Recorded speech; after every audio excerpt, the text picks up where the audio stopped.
మత్తయి సువార్త 19వ అధ్యాయం. యేసు ఈ మాటలు చెప్పి చాలించిన తరువాత గలిలయ నుండి యొర్దాను అద్దరినున్న యూదయ ప్రాంతములకు వచ్చెను. బహుజన సమూహములు ఆయనను వెంబడింపగా ఆయన వారిని అక్కడ స్వస్థపరచెను. పరిసయ్యులు ఆయనను శోధింపవలెనని ఆయన యొద్దకు వచ్చి, ఏ హేతువు చేతనైనను పురుషుడు తన భార్యను విడనాడుట న్యాయమా అని అడుగగా, ఆయన సృజించిన వాడు ఆది నుండి వారిని పురుషునిగాను స్త్రీనిగాను సృజించెననియూ, ఇందు నిమిత్తము పురుషుడు తల్లిదండ్రులను విడిచి తన భార్యను హత్తుకొనును, వారిద్దరును ఏక శరీరముగా ఉందురని చెప్పెననియూ మీరు చదవలేదా? కాబట్టి వారికను ఇద్దరు కాక ఏక శరీరముగా ఉన్నారు గనుక దేవుడు జతపరచిన వారిని మనుష్యుడు వేరుపరచకూడదని చెప్పెను. అందుకు వారు, అలాగైతే పరిత్యాగ పత్రిక నిచ్చి ఆమెను విడనాడుమని మోషే ఎందుకు ఆజ్ఞాపించెనని వారాయనను అడుగగా, ఆయన, మీ హృదయ కాఠిన్యమును బట్టి మీ భార్యలను విడనాడ మోషే సెలవిచ్చెను గాని ఆది నుండి అలాగు జరగలేదు. మరియు వ్యభిచారము నిమిత్తమే తప్ప తన భార్యను విడనాడి మరియొకతెను పెండ్లి చేసుకొనువాడు వ్యభిచారము చేయుచున్నాడనియూ, విడనాడబడిన దానిని పెండ్లి చేసుకొనువాడు వ్యభిచారము చేయుచున్నాడనియూ మీతో చెప్పుచున్నానని వారితో నెనెను. ఆయన శిష్యులు, భార్యాభర్తలకుండు సంబంధము ఇట్టిదైతే పెండ్లి చేసుకొనుట యుక్తము కాదని ఆయనతో చెప్పిరి. అందుకాయన, అనుగ్రహము నొందిన వారు తప్ప మరి ఎవరునూ ఈ మాటను అంగీకరింప నేరరు. తల్లి గర్భము నుండి నపుంసకులుగా పుట్టిన వారు గలరు, మనుష్యుల వలన నపుంసకులుగా చేయబడిన నపుంసకులును గలరు. పరలోక రాజ్యము నిమిత్తము తమను తామే నపుంసకులనుగా చేసుకొనిన నపుంసకులును గలరు.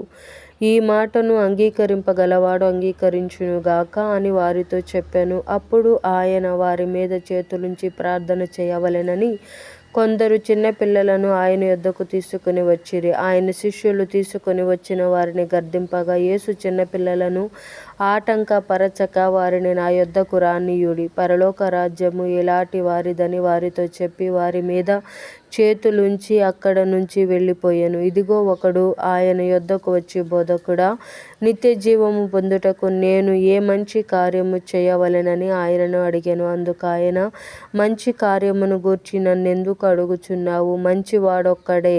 నీవు జీవములో ప్రవేశింపగోరిన ఎడల ఆజ్ఞను గైకొనుమని చెప్పెను. అతడు, ఏ ఆజ్ఞలని ఆయనను అడుగగా, యేసు, నరహత్య చేయవద్దు, వ్యభిచరింపవద్దు, దొంగిల్లవద్దు, అబద్ధ సాక్ష్యము పలకవద్దు, తల్లిదండ్రులను సన్మానింపుము, నిన్ను వలె నీ పొరుగువానిని ప్రేమింపవలెను అనునవియే అని చెప్పెను. అందుకు ఆ యవ్వనుడు, ఇవన్నీయు అనుసరించుచునే యున్నాను, ఇకను నాకు కొదువ ఏమని ఆయనను అడిగెను. అందుకు యేసు, నీవు పరిపూర్ణుడవగుటకు కోరిన ఎడల పోయి నీ ఆస్తిని అమ్మి బీదలకిమ్ము, అప్పుడు పరలోకమందు నీకు ధనము కలుగును. నీవు వచ్చి నన్ను వెంబడించుమని అతనితో చెప్పెను. అయితే ఆ యవ్వనుడు మిగుల ఆస్తి గలవాడు గనుక ఆ మాట విని వ్యసనపడుచు వెళ్ళిపోయెను.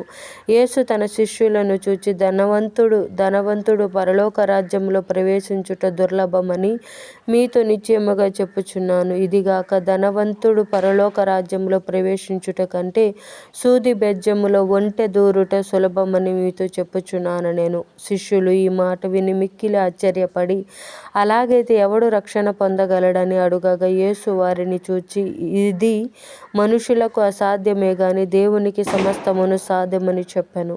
పేతురు, ఇదిగో మేము సమస్తమును విడిచిపెట్టి నిన్ను వెంబడించితిమి గనుక మాకేమి దొరుకునని ఆయనను అడుగగా, యేసు వారితో ఇట్లనెను, ప్రపంచ పునర్జననమందు మనుష్య కుమారుడు తన మహిమగల సింహాసనము మీద ఆసీనుడై యుండునప్పుడు నన్ను వెంబడించిన మీరును 12 సింహాసనముల మీద ఆసీనులై ఇశ్రాయేలు 12 గోత్రముల వారికి తీర్పు తీర్చుదురు.